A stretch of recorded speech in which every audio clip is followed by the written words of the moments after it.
Vamos a iniciar el tema recordando que, bueno, la patología siempre va a ser un reto, la etiología maligna, para el endoscopista y sobre todo para el endoscopista que inicia y que nunca debe de olvidar que el hacer una buena historia clínica, el hacer una buena semiología, el recordar que hay interpretaciones de imágenes fluoroscópicas, eso no debemos de pasarlo por alto. El tener las nuevas herramientas va con un soporte de experiencia, pero sobre todo de la capacidad de poder nosotros interpretar lesiones. Y en los últimos 10, 15 años, la endoscopía biliar ha visto un surgimiento de múltiples técnicas que en los siguientes minutos vamos a abordar. Pero recordemos que la interpretación de la imagen de fluoroscopía es muy importante y agregamos ahora la observación directa, el hacer esto como un viaje fantástico, recuerdan ustedes aquella película, y hacer esa observación directa de la vía biliar, que esto no es nuevo, ahorita vamos a ver desde cuándo, pero que da una fortaleza a estas interpretaciones radiológicas. Y tenemos un arsenal como la luz convencional, tenemos imagen de banda estrecha, tenemos varios filtros, que ya mencionó también la doctora Angélica Hernández, pero también podemos utilizar ya equipos de colangioscopía, spyglass, ultrasonido intraductal, y si no queda ahí, podemos también utilizar otra herramienta que es la endomicroscopía láser confocal, que esto incrementa la sensibilidad y la especificidad diagnóstica. Tenemos que definir si es benigno o es maligno a lo que nos estamos enfrentando, y recordamos que el colangiocarcinoma tiene un lugar, vean ustedes, el segundo cáncer primario de hígado más frecuente. La incidencia está ahí mostrada en este porcentaje con una mortalidad significativa. Las tasas de incidencia y las tasas de mortalidad por 100.000 habitantes también son de llamar la atención. Y el 10% de los colangiocarcinomas que nosotros vemos son intrahepáticos, pero el resto tenemos un porcentaje en la vía biliar extrahepática. Por esta razón, nosotros encontramos diagnósticos diferenciales amplios que tenemos que abordar. De ahí vienen incluso hasta estenosis indeterminadas, que a veces aún con las herramientas no podemos definir si esa estenosis tiene un origen maligno o benigno. Pero el realizar una confirmación temprana y certera de malignidad, vamos a tener un impacto en el paciente, porque vamos a hablar de resecabilidad y vamos a hablar de calidad de vida con resultados generales de nuestros pacientitos. Todo ese engranaje que ahora tenemos de innovación tecnológica, el tener ultrasonido endoscópico que podemos hacerlo endoluminal o no, el tener lo que nosotros también tenemos como un abordaje de colangiografía percutánea transhepática, la colangiopancreatografía endoscópica, que ya por muchos años ha mostrado sus grandes beneficios, el hacer la colangioscopía perioral o un solo operador o dos operadores y tener ya esta herramienta ultrasonográfica hace que el ultrasonido tenga un papel importante cuando otros estudios no han sido concluyentes. Vean ustedes que esto se puede incrementar incluso con la aspiración de biopsias con agujas finas, puede incrementarse los porcentajes y puede, combinando con las colangioresonancias y el ultrasonido, para diagnósticos la sensibilidad muy importante y la especificidad también, para hablar de lesiones primarias. La colangiopancreatoendoscópica también tenemos un diagnóstico de caracterización de las estenosis biliares. Nosotros, en base a esas imágenes que revisamos, podemos determinar sugerencia de malignidad. ¿Cómo? Con estas posibilidades que nosotros podemos encontrar, como la interrupción abrupta, progresión rápida de la estenosis, longitudes grandes, dilataciones por arriba de la estenosis, etc. Y hablar de modalidad primaria no quirúrgica en paliación es una de las, a nivel mundial, es una de las situaciones que se están trabajando. Y la colangioscopía perioral ultrasonografía son técnicas que ya se pueden utilizar, se están utilizando en México para poder mejorar el rendimiento diagnóstico de la CEPE. Y hay imágenes que ustedes van a ver, que ustedes van a, tanto quien haga o no haga endoscopía, pues tendrá que también tener el conocimiento de estas imágenes para poder ver lesiones, que cómo vamos a definir la estrategia de abordaje apoyándonos en ultrasonidos. Teníamos, y aquí hay varios autores, muchas ocasiones, el hacer un cepillado y biopsia, veíamos que la sensibilidad era baja. Al combinar, y vean, ahí están varios autores, al combinar las técnicas de cepillado y biopsia, pues definitivamente se incrementan, ¿no? Se incrementan con porcentajes que son variables. El doctor Ponchón, bueno, habla de que la combinación no le sirvió porque no fue más allá del 50%. El resto de los autores tienen variabilidad en cuanto a sus resultados para poder adquirir las muestras del tejido biliar. Siempre recordando que esto es piedra angular en el algoritmo diagnóstico de estenosis biliares indeterminadas y que hay limitantes como la naturaleza del tumor, la dificultad para poder acceder a la misma estenosis, meter la pinza, el cepillo, lesiones focales o muestras insuficientes.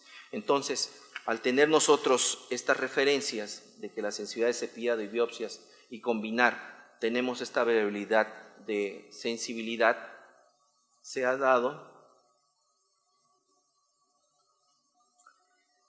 herramientas novedosas como la endomicroscopía láser confocal. Es una técnica que permite en vivo en la sala endoscópica y en tiempo real realizar un análisis microscópico de detalles celulares.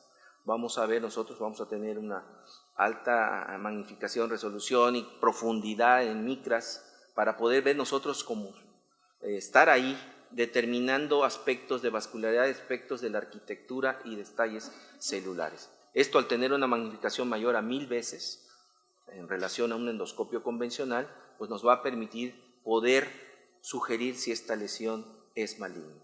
Además, tenemos que conocer la técnica, porque además de tener sondas que se pueden introducir, nosotros requerimos administrar agentes de contraste como la fluoresceína al 10% para mejorar la visualización de la mucosa, y esta puede ser ya sea vía oral o intravenosa.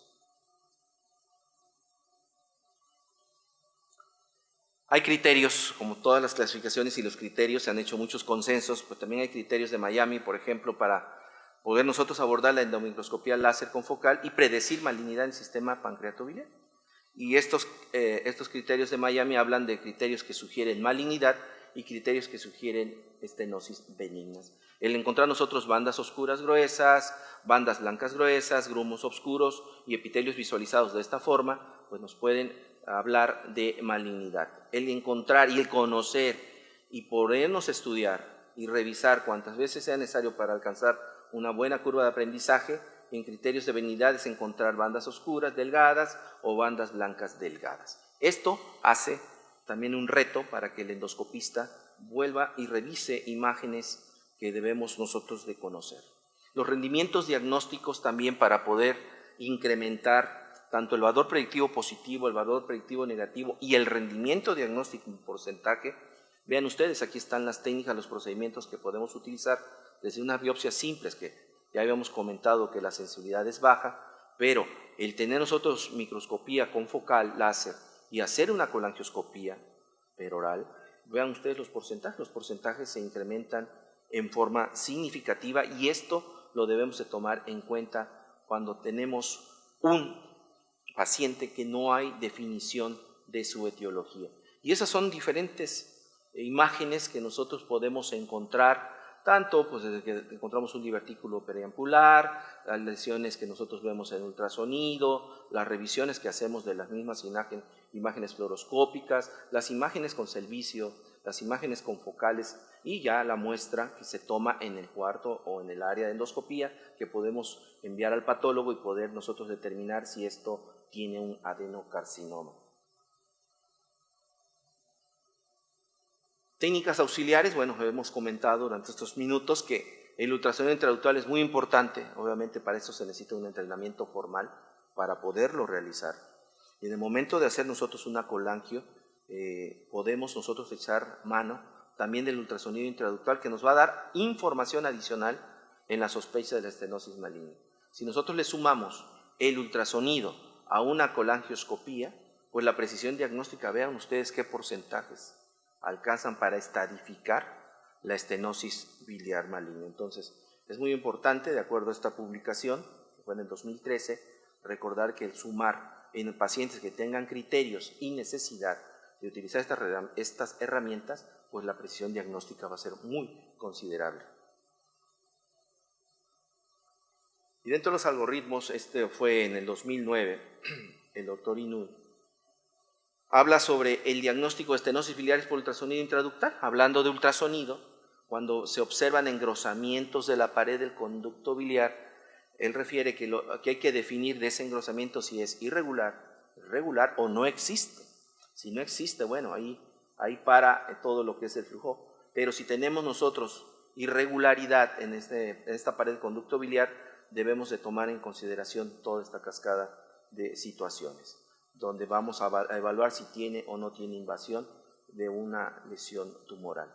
Y este es el algoritmo propuesto para diagnóstico de estenosis biliar por ultrasonido intraductal.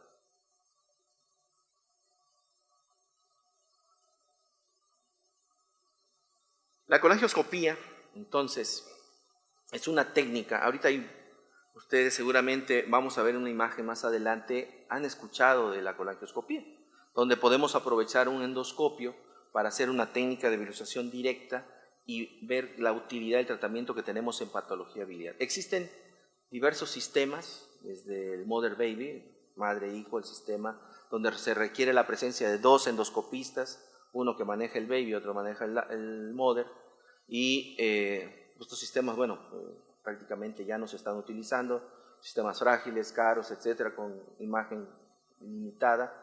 Y ahora hay sistemas como los sistemas monooperadores, donde la calidad de imagen, aunque no es óptima, tiene una mejor situación de definición, tiene el limitante de un canal de trabajo reducido, pero bueno, hay trabajos donde ya se habla del Spyglass y el Polyscope que están dando el poder hablar nosotros de una utilidad en sensibilidad y especificidad en patología maligna. Pero también se están utilizando endoscopios ultrafinos, se están utilizando donde vamos a hacer también visualización directa, también es un solo endoscopista. Las imágenes son digitales de alta resolución. ¿Por qué? Porque el mismo equipo así lo permite. Con un canal de trabajo mayor, por lo menos un canal que nos permita pasar varios aditamentos, podemos tener acceso a la vía biliar. Si no hay un entrenamiento adecuado, bueno, podemos hacerlo esto difícil para poder nosotros utilizarlo, porque tenemos que utilizar sobretubos, balones, hay que anclar, tener un balón específico para poder meter ese endoscopio ultrafino.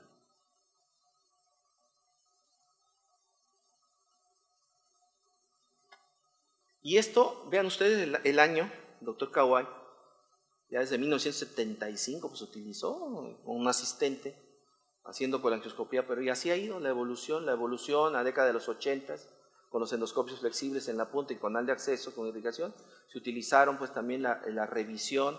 En los 90 se introdujeron los videocolangioscopios, se adicionaron imágenes de banda estrecha, que también son importantes, y ya en el 2007 pues están utilizando otros elementos que yo les estoy comentando.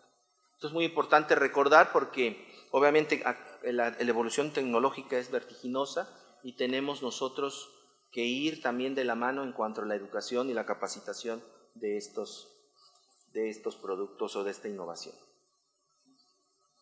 Aquí está la comparación de los colangioscopios disponibles. Vean ustedes el número de operadores de todos que tiene la fibra óptica, el Babyscope, el Spyglass, los ultrafinos y las características que tiene cada uno, desde la flexión de la punta, si tiene o no separación de canales, si hay ópticas intercambiables, la calidad de la imagen y la fragilidad de los equipos.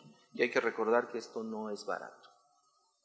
Las aplicaciones clínicas de la colangioscopía, ahí están, es un listado de lo que podemos utilizar, la más común, pues, por ejemplo, ahorita estamos utilizando el Spyglass con la litotripsia electrohidráulica y podemos manejar litos difíciles, grandes, hacer la litotripsia y poder también a través del Spyglass hacer diagnósticos de estenosis biliares indeterminadas o con los endoscopios ultrafinos como comenté. Pero hay otras posibilidades que también podemos utilizar, como estas: colocación de guías hidrofílicas, evaluación de estenosis post-trasplante hepático o raras, hacer ablación de tumores biliares, investigar pancreatitis recurrentes y evaluaciones de hemobilia.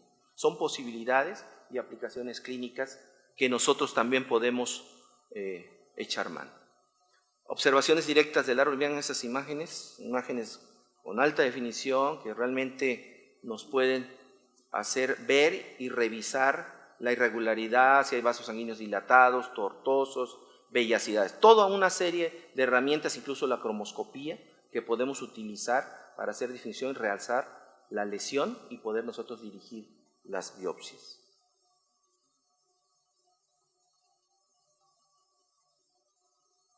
Estas son imágenes también, el colangiograma que mostramos ahí con una estenosis, la colangioscopía que mostró un epitelio papilar irregular, vean ustedes ahí esta imagen, vean, la calidad de imagen es aceptable. Aceptable, y nosotros debemos poder utilizar esas técnicas con mucha responsabilidad. Y este es un estudio de Spyglass, es un estudio prospectivo, utilizaron 36 pacientes para hacer a todos biopsias intraductales y vean los resultados que arrojó. Hubo 3 con coledocolitias que no se habían visualizado con otra herramienta, y vean cuántos malignidad, cuántos benignos y cuántas estenosis indeterminadas se utilizaron, se determinaron. Entonces el rendimiento de biopsias por Spyglass tuvo un rendimiento diagnóstico del 82%. Y bueno, podemos utilizar el mismo equipo para pasar las guías, se utilizan las guías, podemos tener lesiones tumorales en ramas, como esa rama hepática derecha, y también tener abordajes precisos hacia estas lesiones. Para concluir, quiero comentarles entonces que las lesiones malignas de la vía biliar son un reto en el diagnóstico. A pesar de tener todas estas herramientas, podemos nosotros pensar que esto debemos todavía tener una curva de aprendizaje importante. El protocolo de estudio debe incluir una buena historia, nunca hay que perder de vista esto, un examen físico, estudios de laboratorio, imagen, etc. En los centros, esto es importante también recargar, y debe haber centros de referencia donde se cuente con recurso y personal capacitado en hacer estos procedimientos, y esto podría también mejorar el rendimiento diagnóstico de la colangio en diagnósticos y tratamientos. Y no se ha aceptado hasta el día de hoy el uso rutinario de estas tecnologías, porque hay que recordar costo-efectividad, y no está indicado en estenosis biliar únicamente en aquellas donde no se haya determinado el origen. Muchas gracias por su atención.